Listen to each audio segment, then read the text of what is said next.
Good morning, everyone. I'm Susan Demas, the executive editor here at Lincoln Square, and welcome to First Draft, where I speak with authors and journalists about their important work and the stories behind them. Today, we have political scientist Rachel Bitecofer, who is the author of the book, Hit 'em While It Hurts, How to Save Democracy by Beating Republicans at Their Own Game. She also writes The Cycle right here on Substack, which you should subscribe to. And she's here on a very, very special edition of First Draft after some critical primaries. Rachel, thanks for coming back. Yeah, I'm so glad to be back. It's a great day to come back. For the people who aren't aware of my history, I'm a PhD in political behavior. I used to be a professor and a very, very good pollster and forecaster. And so elections, those are still at the base of what I do. Well, we need to talk about polls, but first I want to talk about the objectively funniest result yesterday, which was my pillow guy, Mike Lindell, lost his primary for the Minnesota governorship in spite of Trump's endorsement. So does that mean that Trump's endorsement isn't quite the gold standard anymore? Or is Mike Lindell just certifiable and there was no way for this to happen? Yeah, guys, it's a combination. Okay, so you throw Mike Lindell down to say so South Carolina, and he's the nominee, guys. Okay, You got about the smartest. There are still some somewhat cognizant Republicans out there, and even they aren't crazy enough to believe, Candace Owens, that Mike Lindell is electable. You know what I mean? So yeah, obviously I wanted Mike Lindell to be the nominee because that's a safe state, blue state. It's a state where they can afford to nominate, the clown from It if they want to, right? I'm also glad because it is so depressing, because he would have gotten 45% of the vote, So guess what? The good news is new guy will also still only get 45% of the vote. Minnesota is a nice, safe state. That one is, for me, we didn't need a nominee in that one. Okay. And of course, on the other side, Senator Amy Klobuchar cleaned up. She is the nominee. Do you expect she will kind of coast to November? I mean, usually that's what she does. And she is one of those Democrats who still knows how to play in rural areas too. Oh, Amy's great. She's a very good senator. She needs some training on accountability persuasion because she's not great at it. And every time someone complains and makes a generic complaint about our institutions, Congress didn't, the House didn't, the paper didn't, whatever it is, you add to that institutional decay, which is a topic for a different day. But I love Amy Klobuchar. I knew she would never be in any danger. I figured she'd be, not in a fight for a nomination, even though we're starting to see some of those elements emerge. And yeah, she'll easily coast back. Mm-hmm. So the big headline that everyone is talking about is that DSA member Francesca Hong actually lost in an upset to Milwaukee County Executive David Crowley. There were some polls that were showing her 30 points ahead. She was supposed to kind of be on a glide path after Abdul El-Sayed, a progressive candidate, won the Michigan Senate primary the week before. So, Rachel, what happened here? She might have won it if she hadn't said she hated Thanksgiving and was nervous around white people. But I got bad news for you guys about Wisconsin. I got a few bad news pieces. Number one, okay, people there are white, 85, 99 something percent white, and they like turkey. They like Thanksgiving. It's a relative. No, in all seriousness, that's what happened to her. She had the unluck of going after Abdul did in the calendar, and her stuff is more directly from her people, more complete about his friends, right? The stuff that she had said was pretty wild. And, that gave it 2 weeks of notice that it wouldn't have gotten otherwise. So people are just like, what are you going to vote for? I hear this Francesca Hong person has these great policies. She's just El-Sayed up there. Okay. Well, you get a couple of weeks of real intensive scrutiny before and after the Michigan primary. And so that allowed enough people to kind of become familiar with like her worst negatives. But let me tell you guys, why I'm smiling. I mean, I'd be happier if it was a larger margin, but it's a done race. And I'll tell you why I'm smiling. You guys, if we lose Wisconsin governorship, we cannot have a free and fair election in 2028. It's just that simple, okay? There are 7 or 8 swing states. Lucky for us, only one of them right now is covered by a Republican governor. Lucky for us, only one of them states was covered by a Republican governor in 2020. And if you change that one variable, that one thing in 2020, okay, boom, the whole thing's different. So if Wisconsin had gone into this general with a person that hated Thanksgiving, and she said these things, I am not saying that. I'm just letting you know how the media world will treat these comments, right? We would have been I would have literally been wanting to barf in a bucket all night on election night in Wisconsin. Everyone is focused on Pennsylvania. It's Pennsylvania goes. No, of the 3 Midwestern blue wall states, which is Michigan, Wisconsin, and Pennsylvania, Pennsylvania and Michigan are easier. Why?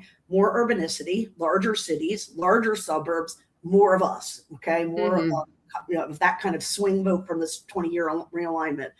Wisconsin doesn't have that, folks. Okay, the largest city is Milwaukee. Right. Green Bay has a football team, but not much else. Like, it's amazing that they have one, right? There's not a lot of urbanicity, and so every year you'll hear Nate Silver and Dave Wasserman and all my friends, if Pennsylvania, I'm really worried about this. No, if I'm worried about anything, always I'm worried about Wisconsin governor's race. And this time, guys, I wouldn't have been worried. I'd have been terrified. So thank you, Wisconsin, for taking the easy road and giving us a candidate that isn't on record saying white people make us feel nervous, because that's just not going to be very helpful when you're attracting the votes of white people, is it? No. So, Rachel, what I love about you is, first of all, you're funny. Second of all, you have a PhD, so you know this stuff backwards and forwards. And a lot of pundits, there's been a lot of finding your favorite candidate and saying that they can't do any wrong, and that's fine. There's a place for that, and getting the grassroots energized is great, and that is part of elections. But, as a journalist, I like talking with data nerds who know what's going on, and they're not just going to tell me that it's sunshine when it's raining. And that's important because we've got to be realistic. This is an incredibly, incredibly important election. And I know so much focus has been on the House and the Senate, and we will definitely talk about that. But to your point, those governorships are so crucial. I mean, I'm in Michigan, so back in 2020, I was covering all of the threats, the visits from Republican lawmakers to the White House, where Trump was pressuring them to overturn the election. Jocelyn Benson, who has, I think, a very good shot to be the next governor of Michigan, Secretary of State. She was being threatened in her house, by armed protesters. So I've been there, and governors and statewide officials play a crucial role. They really do. I mean, frankly, guys, I just put out a piece on the cycle, which she said you should read. You really should read if you just want to, especially if you're the kind of person that gets surprised by polling results. You should go back and read my archive, where once every 3 years I reiterate why polling can't tell you anything more than something is a toss-up. It can tell you if something's a toss-up. It can tell you if something is a long shot. It can't even do that, though, when you're talking about a primary electorate, because you can't sample the primary electorate. But that's okay, because we're going to run these polls. We're going to get the clicks. We're going to get all the Harry Enton footage, and it's going to be great, right?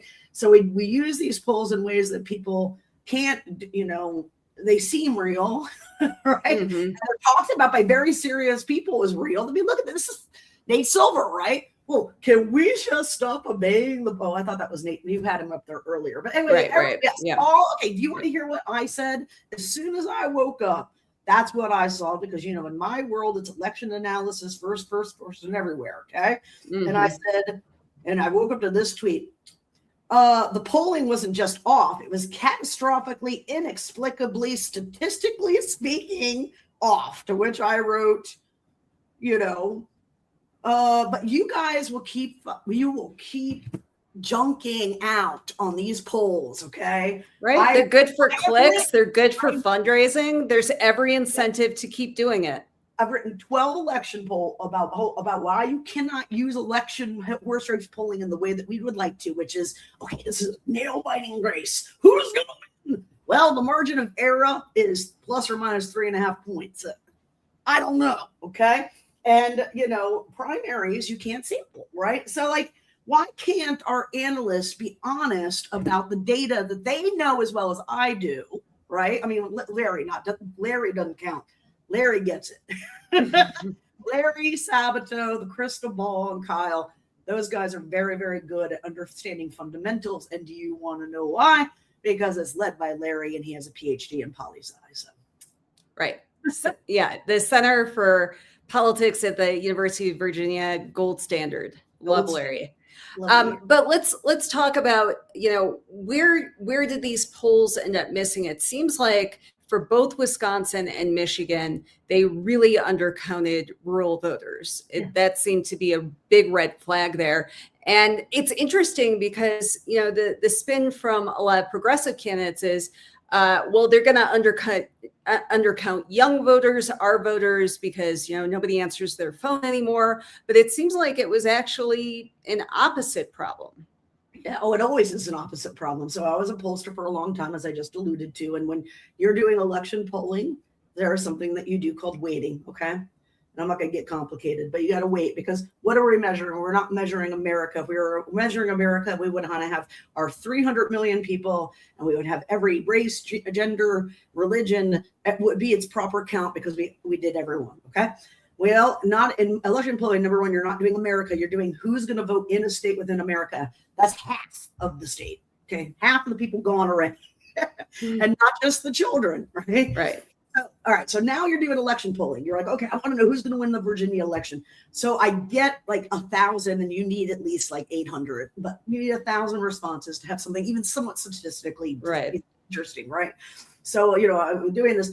And once I get my data back, the first thing I do is I weight it so that it looks like the demographics of the Virginia electorate, the likely electorate. That's why these boys always look so dumb the year after power changes, because they just cannot accept that out-party, un-party fundamentals they're not just a little different. Like, it's a whole new ball game when the White House changes power, right? And so, those polls and you can't. All right. So imagine trying to weight a primary sample. How do you weight? Let me ask you, because you're Susan. You can answer this. Okay. Who's going to vote in the Wisconsin primary? Election. We're about, Wisconsin's very, very high civic literacy, very high civic participation, and ease of access to voting. So it joins that top tier with Oregon and Minnesota and other places that have very, very strong political cultures. That said, I don't know what the turnout was in the primary last night. I haven't looked it up yet, but I would assume it's somewhere in the 30s. Okay. Mm-hmm. So so you're talking about 30% now of the entire Democratic electorate. Okay. Mm-hmm. And now you have to guess who's coming, and you have to set these weights. And one of the nice, horrible, whichever way you look at it, think about survey research is guess what the strongest weight you ever have to set on a survey is. For guessing, like on a demo, it would be, guess what? Age. Age. Okay. Why? Well, because you'll get, let's say I have 1,000 surveys. Okay. And Virginia's electorate's going to be 17% electorate, like a 17% of it will be under 20. Let's just say that'd be amazing, but it wouldn't, you know what I mean? I only have of my 1,000 surveys, I only have 30 surveys that are people under 25, right? So what I'm going to do in my computer is I'm going to say, treat these answers as more important in calculating totals and averages, total, you know what I mean? Mm-hmm. So it adds a heavy weight. There is no universe ever, guys, where you cannot, maybe if you bought a list that was just of 20-year-old people, and you sampled out of a list of only young people. But if in any general survey, young people are going to be underrepresented. So they are right about that. That said, when you show up, they are not the majority of the electorate. They're not even the closest second or the third or the fourth. They're the last. They're the least populated part of the electorate. That's why they're the least populated part of your cell phone or your survey sample, right? And young people are like everybody else. Guess what? This year we're going to get great participation from young people. We have ever since 2024 in November, when Donald Trump fucked up their lives because they couldn't pay attention, right? Now they're like, oh shit, things are terrible. I'm going to vote. So who would have guessed? You know what I mean? Black turnout. I hear people, black turnout's back up. Okay. Okay. Back up. This is a cycle, friends, where like you can elect. You could be, maybe you can dream a little big. Dream a little bit. Fascism is up, we're facing fascism, but okay, fine, dream a little big. Abdul's got incredible charisma. Him and Mandami, right? They're incredible communicators, incredible charisma, good looking men. Fine, go have your thing. Okay? Go do it. But in Wisconsin, where we may not be able to count the votes, like for Republican controls any swing state, we're not going to get a free and fair election, period. Like 28's dead on arrival, right? So I'm very glad that he won. However, I mean, you see how razor close that was. Right. I would encourage disgruntled Hong voters in Wisconsin to, that we would be living in a liberal majority world where Hillary Clinton had been president. We would control the Supreme Court. We would have gotten rid of Citizens United. We would have banned gerrymandering. We had all of those things. Roe v. Wade would still exist. Roe v. Wade, inches from us. All we had to do was elect Hillary Clinton. Yeah. Okay. And that's the truth. I mean, right now we are living in the aftermath of 2016, which unfortunately is why online it is always 2016, right, Rachel? It is. It always comes back to, self-inflicted wounds. And it's because they are better. I mean, look what that man do to them and still vote for him, right? Right. So they're better at lockstep voting. And we take our toys and go home. And we did that for a decade. And this is now there are brown people. There are little Latino children who are 4 years old. I'm a mother of 2 that have spent almost their entire lives in a jail cell. So it matters. It's not like, I'm right, you're wrong. Or, centrism is great. And I don't get into any of that. Centrism is great. It's progressive. No. I mean, except for this DSA platform thing. That's a whole different conversation. Okay. But that stuff, guys, think about the people who are paying the tab of losing in 2020. Right. We cannot. It's people of color. Yes. Those are the people you're supposed to care about. Yeah. Yeah. I mean, it's a cliche, but it's true that Democrats want to fall in love, Republicans fall in line, and we seem to do this every cycle. And so regardless if your nominee is progressive or establishment, I mean, the fight is against fascism. Right. And it doesn't help though. But I mean, again, my book, And Where It Hurts, I mean, you should read it, right? Because I talk about our very smart consultants all decided, we're having this realignment with Reagan. Reagan happened, okay?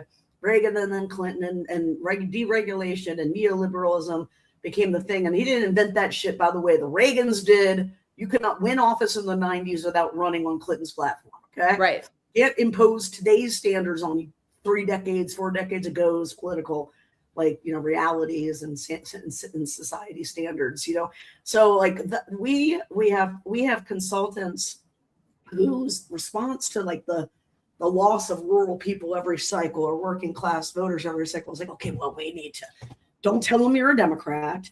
Tell them you're going to fix go rail against Washington. Don't say that. Don't say Republicans. Just say Congress and pharma and big oil and all that, right? Well, you guys have reaped what it sowed, because I would guess, and if I had to guess right now, 50% of Democratic base voters genuinely believe that there's very little difference between the parties. And that's on us, guys. That's on our comms. Yep. Yeah. So going back to the race for Wisconsin governor, unlike in the Michigan Senate race, AIPAC was not a factor here.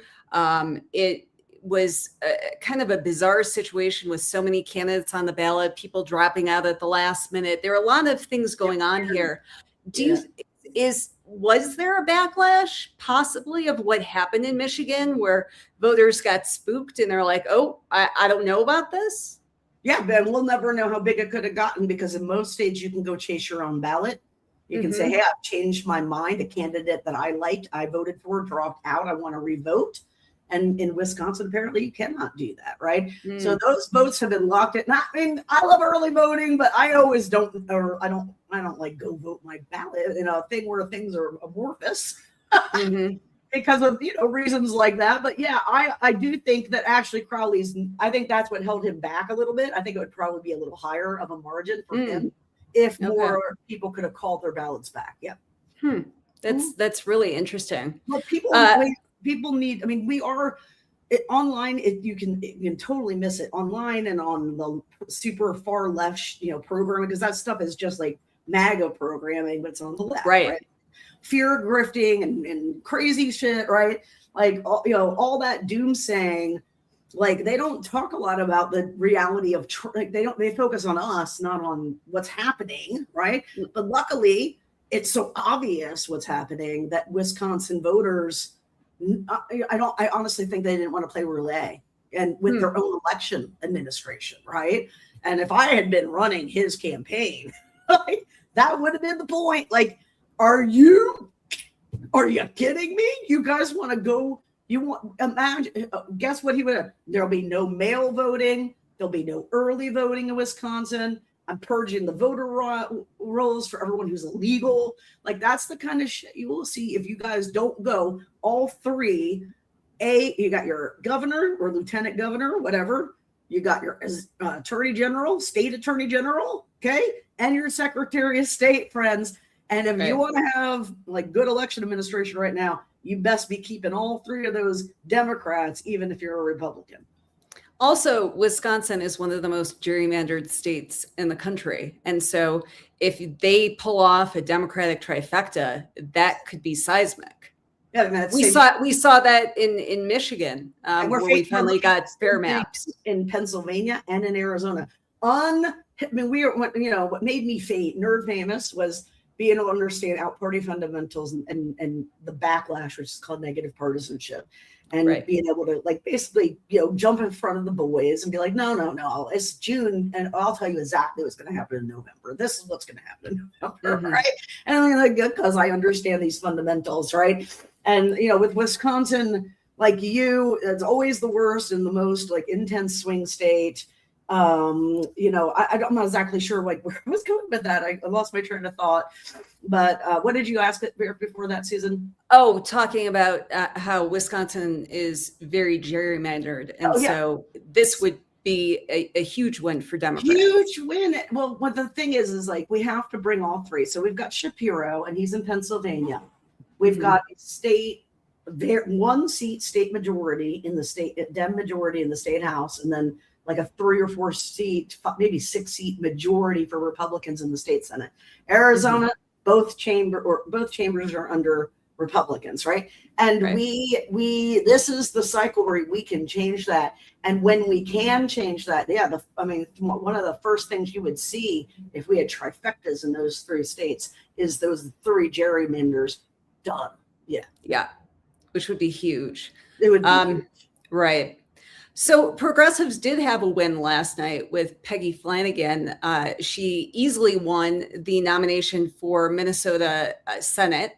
And she was able to successfully run on, being accountable, making sure that Minnesota, I don't want to say revenge for what ICE did to them, but making sure that the right people pay for that. Yep. And she had a much more aggressive position than Angie Craig, who she handily defeated. So that's, any headlines like, oh, progressives are done and oh, centrists are back. I mean, usually election nights are a pretty mixed bag, right? Yeah, they are. And number one, we're not talking. We're not talking about our normal moderate versus progressive thing.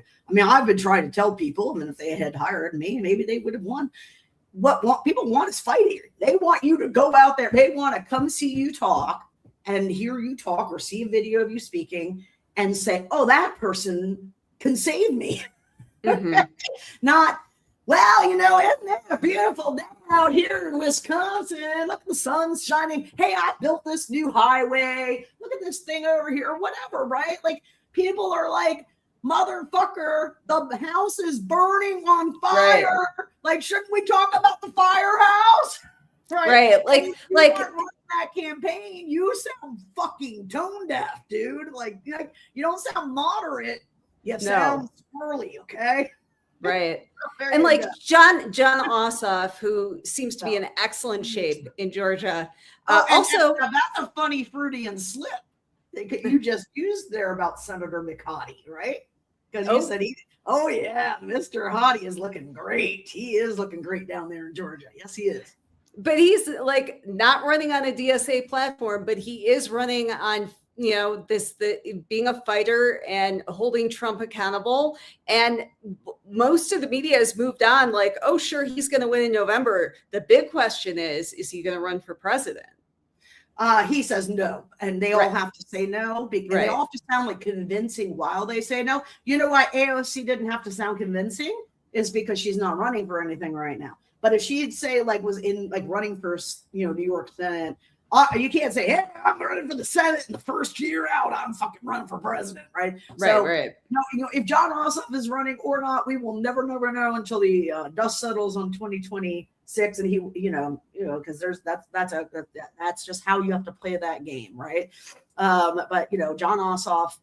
And, our candidate field is going to be incredible. It's going to be very full. Now, you said he doesn't run on DSA things. And I want to have a conversation about that because this week, and this is one of the reasons why I was so happy this particular show invited me on. This last week, through this last couple of weeks, the DSA is apparently an idea, right? And it's also an organization, right? Mm-hmm.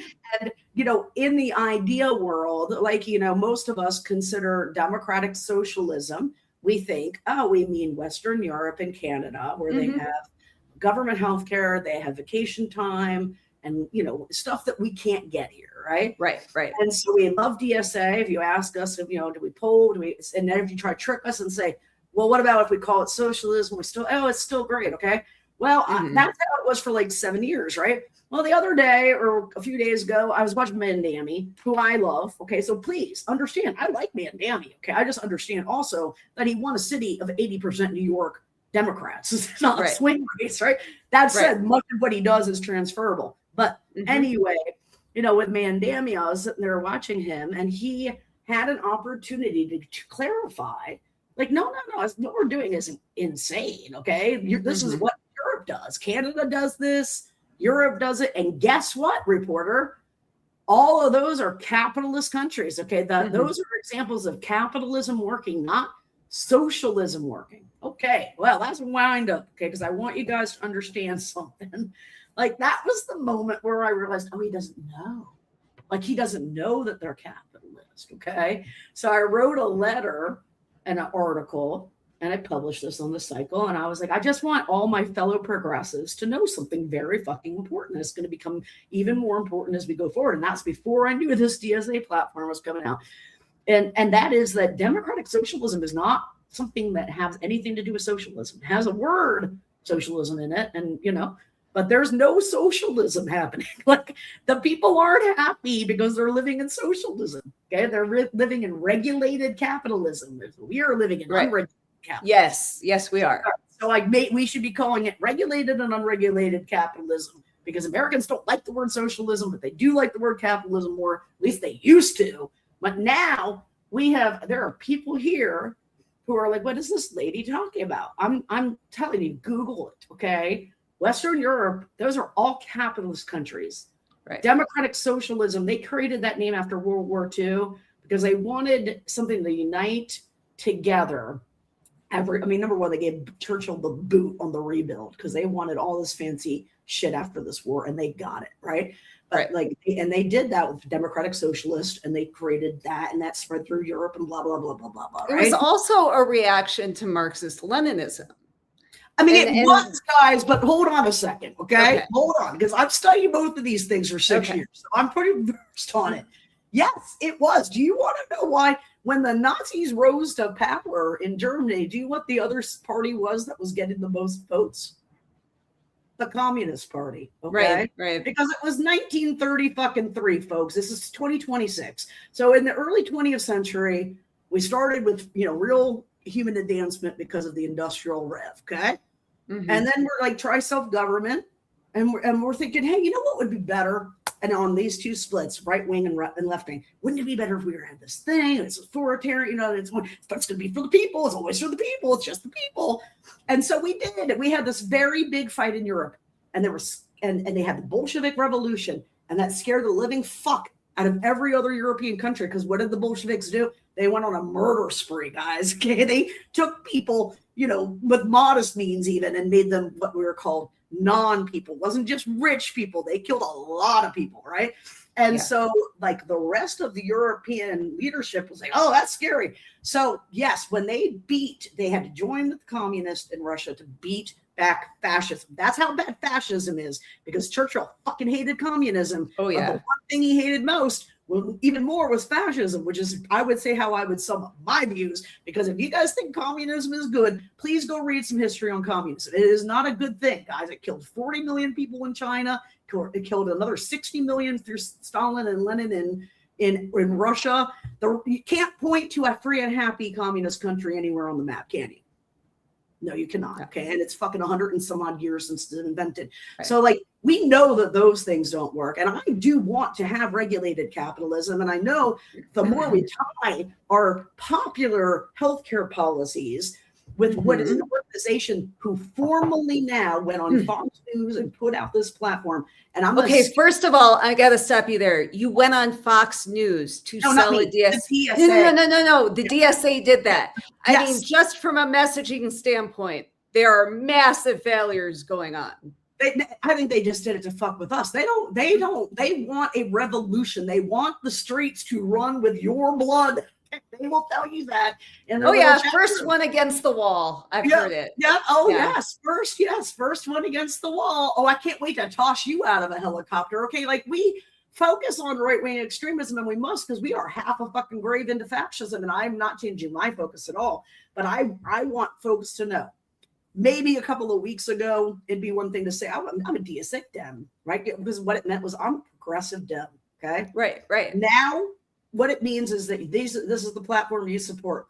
You support abolishing the presidency, abolishing the Senate, closing all the prisons. Now, I'm not kidding. These are their words in the platform that she went on and like, yep, that's me. Yep, that's exactly right. Get rid of all the police. No more police. Okay. Like it was insane, like communist, authoritarian. I mean, it's the things that we're supposed to hate, right? We're supposed to be fighting authoritarianism. So now we've got this huge problem where we have so Hong would have been the nominee because she's an out and about, I'm a DSA Dem, which meant one thing 2 weeks ago, but will mean a new thing I'm letting you guys know in about 4 weeks, 6 weeks. It's going to take a little time, but that platform, I personally would not want to be associated with. I call myself a progressive Dem. My audience insists that I'm a secret Republican or whatever. I'm a moderate. I'm a centrist. I'm pretty progressive, but I'm not so progressive. I'm illiberal. Okay. And the official DSA platform now is that Israel should be destroyed and returned to Palestine. It should be a one-state solution. So she said, do you support the two-state solution to the DSA chair? No.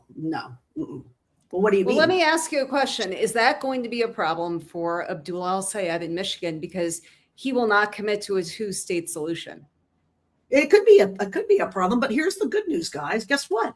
Muslims make up 3% of Michigan, and that's the state that they have the most population in. Their average population is just like the Jews were in Germany in 1933. It's about 1.7% of Germany were Jewish when the Nazis made them public enemy number one, and then used that mania to destroy and murder intentionally. I'm not even kidding, like 40 million people, but 6 million Jews on purpose. All right. And many more in different ways. That's the truth of the Muslim demographic. But it is double in Europe, and it's being fed by that, crossover from Elon's nativism about Europe and in the US, you can always find one person in a burqa to take a picture of, right? Oh, it's the Muslim invasion. Right, Now, right. you know what I Yeah, mean? and I mean, it's striking just the Islamophobia that the Republicans are going with to fight El Sayed. They're not attacking him because he wants Medicare for all. It's just, look at his name. He's a terrorist. Yeah. It- I mean, can we talk about Medicare for all too? Because also all Democrats want these things that, like, I just want to make sure DSA leaning people who might want to consider their choice again understand, like guys, we all want universal health care, like whether we say it's Medicare for all or whatever.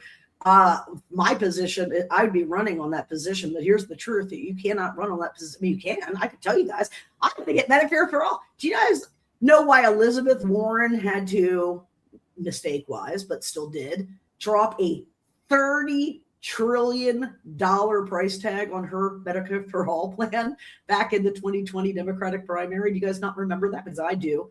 She put it out. It says, well, she needs to explain how she's going to pay, right? Right. Never explain how you're going to pay for her $30 trillion fucking thing.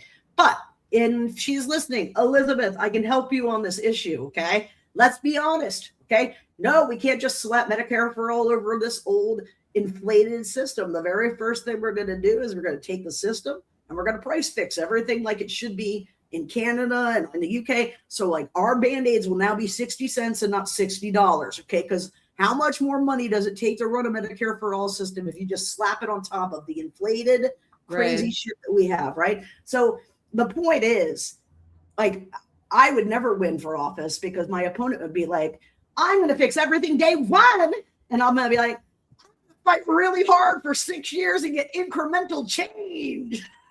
Okay? But that is the way that it works. It is the way it works. And when you tell them one thing and do the other, you end up with a pissed off progressive base. And if we die in fascism, I want you guys to understand this, if we end up in Trump camps, or you guys do, or whoever does, or whatever, we end up in Trump camps. Like, we will be there because just like the Germans, the center left and the center and the far left in Germany, just like them, we couldn't save ourselves, okay? Because we had too much bullshit and we fought about stupid shit between ourselves. And the Nazis waltzed right in over that.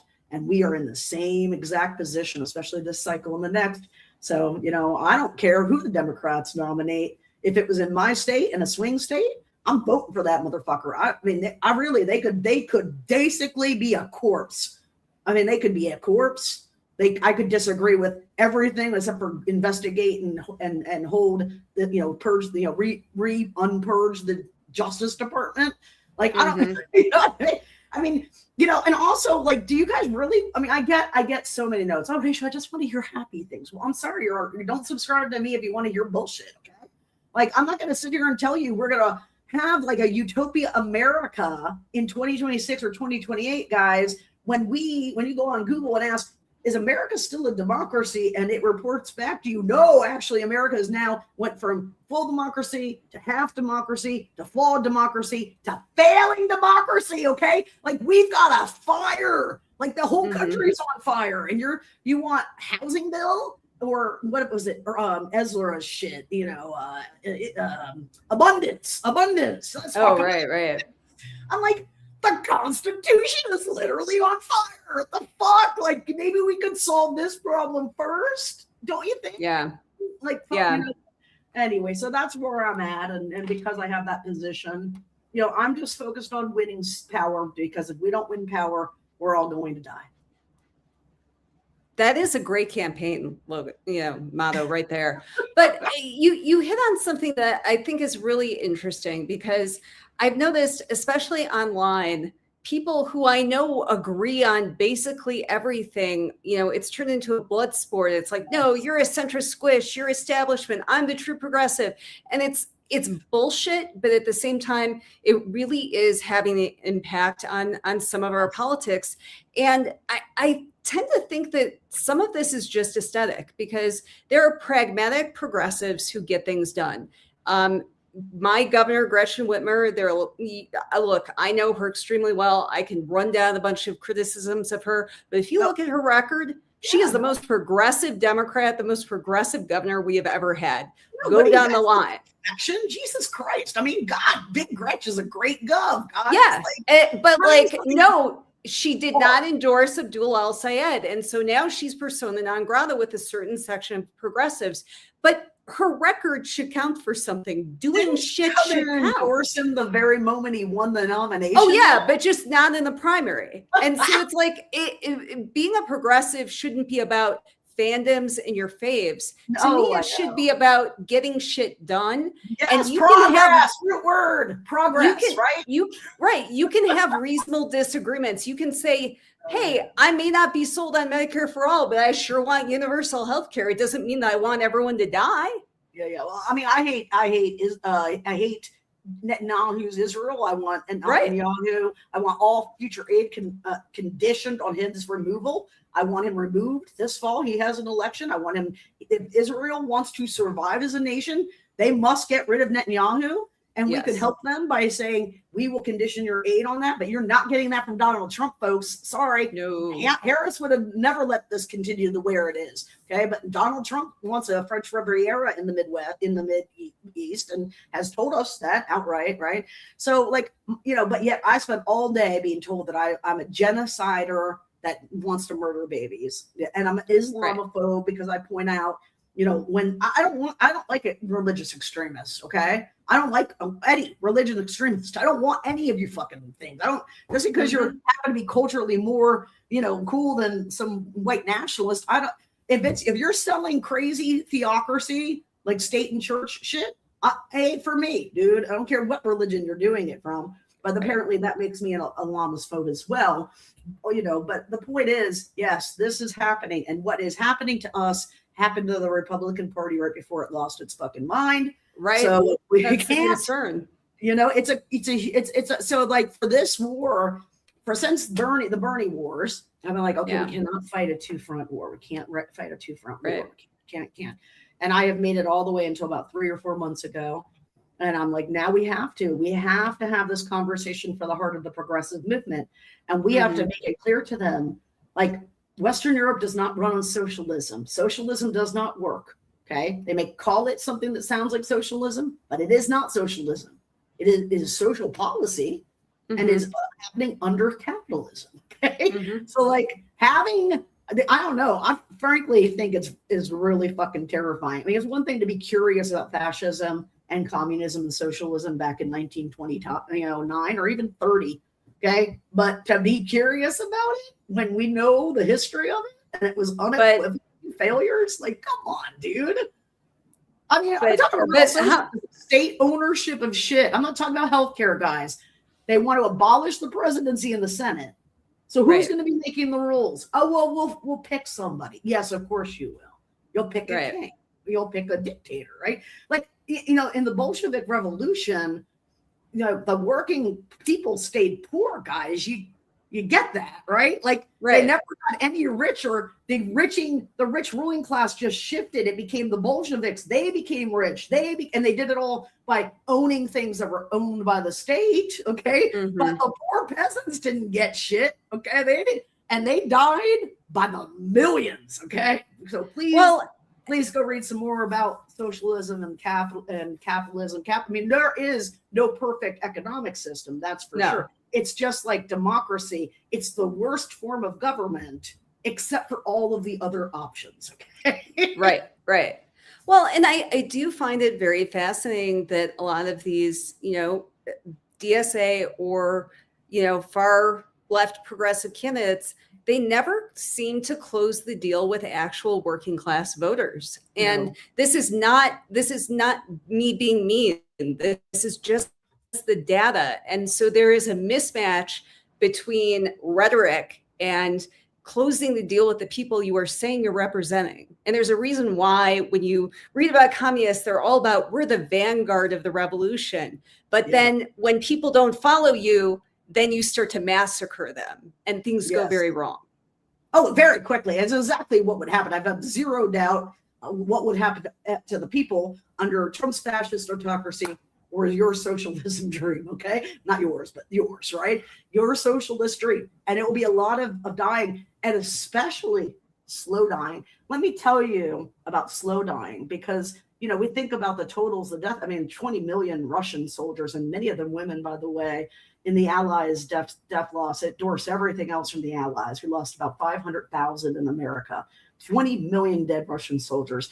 But really, what really killed the Russians was starvation. They had starvation coming from both sides. And to starve to death, it is extremely painful. It's a slow process.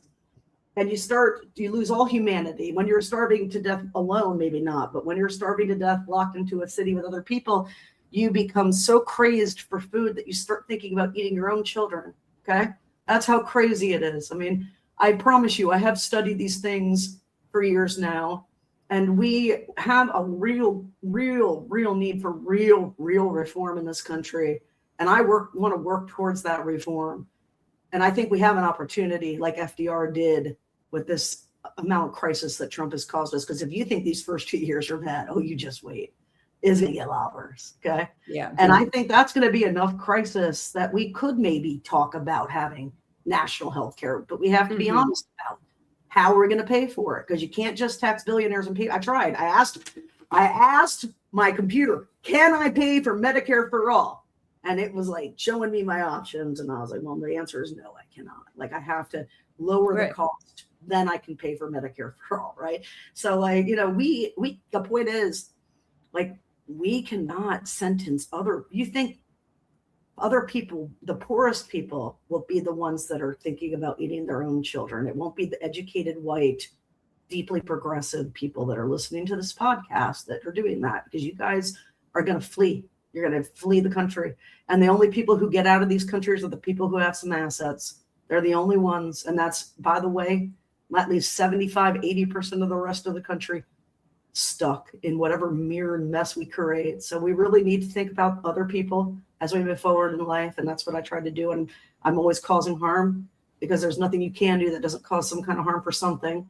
But I try to minimize that harm for the greater good. And to me, the greater good right now is getting the West, broadly speaking, back on a small d democratic track. Yeah. Well, as we're looking ahead at November, what is your prediction in terms of what you think will happen in terms of seats in the House, seats in the Senate? That's great. So you can't get my exact seat count yet, because today is August, whatever the hell it is. And here's 12. A secret you guys should know. Well, maybe I don't have to tell you, Susan, because you're a content creator in politics. But guess what happens? Like, the entire universe of politics disappears on May 9th and comes back sometime right after Labor Day. Okay? People don't watch politics. They don't care about politics, but they really don't watch, and they really don't care in the summer months, right? So I am going to be putting out my final forecast, but the actual seat calls, because I want the nominees, because yes, it matters. And let me tell you how. I do have a preliminary report people can read to know what to expect. Yes, we're going to clean it up. It's going to be great. But one thing to keep in mind is Michigan Senate. When I did my March write-up, I didn't even talk about Michigan Senate, because this is a wave election for the Blue Dems. Michigan's just been a killer state. Gretchen's big part of that story of why they're so good at comms up there and kicking the GOP's ass. And, I wasn't worried about it. But now in this forecast, it will be listed as a toss-up. And that's what it is for the Cook Political Report and others too. Because of the nominee. Yeah. Interesting. So, not saying he's not electable. I'm just saying he was a bigger gamble. We have, he would be on track to lose if we were the in party. But because we are the out party, because we are facing a crisis, because he's really good everywhere else except for being friends with this fucking crazy guy, Hassan. Okay. Crazy shit. Okay. Like, if he could just say, you know what? I disagree with all that shit. I'm not going to hang out with this douchebag anymore. That would be very fucking helpful, because yes, this is going to be a toss-up race. And the polling, for out of like every 5 Michigan Senate polls, one of them will be even worth looking at. Okay. Right. In terms of its methodology. And, once I have a sense, I'll have a sense, but I honestly cannot, I could know for sure if it was a different nominee, but now I have to know, what does the general election polling look like? And the polling is going to be off this year again, because the boys never adjust to out party, in party switch quickly. It takes them much longer than it takes me. So I'm imagining the way that they're weighting these surveys is very similar to 22. And that, of course, would be very different, right? We're going to have the exact opposite of turnout, and the independents are going to go this way for us because we're the out party. Last time they went this way for them because they're the out party. So it's also a year where you don't need a progressive nominee to juice turnout, folks. You're going to get incredible turnout, whether it's this guy in Wisconsin, whatever the hell his name, I don't even know what his name is, right? Or David Crowley. Somebody excited like Mandami. We're going to see great turnout. But John Ossoff, I mean, in Georgia, he's polling at 58%, folks, in Georgia. Okay? Like, I'm just saying, go check out Senator McCarthy. Did you come up with that? Or is that Senator McCarthy? Yeah, okay. I and I'm sure it probably drives his wife nuts, but there's a bunch of us that have you seen John Ossoff? Oh my God, dude, he is so hot. Holy hell. You know what I mean? Like, I wish he would lean into it a little and like start wearing some like open collar things. Cause Abdul wears like the muscle shirts all the time. He's hot too, right? And we want to see that. I want the hottest fucking field. All right, what was our problem last time? Old people that are boring. I want the hottest, most exciting field. We've got like 20 people. You guys can choose whichever I will vote for the one that you guys vote for, okay? Because I don't give a fuck. I don't hold grudges. I want to win shit, but I think it should be John Ossoff. So there you have it. You have a lot of numbers, and you have Rachel's personal take about hot politicians. I hope that it's been as fun for you as it has been for me. Rachel, I hope that you'll come back because you're just the kind of person that I would love to have on election night to break everything down. So if you're game, I'd love to have you come back in November, and certainly, many times before as you've got your forecast out. Well, and I'd love really to dig come into back. it. I'm going to drop it right after Labor Day weekend, and that will be very race specific, and we can come back on and talk races, and I might have some sense of what's going to happen in Michigan by then. Awesome. Let's do it. All right. Thank you. Appreciate Thanks for it. having me.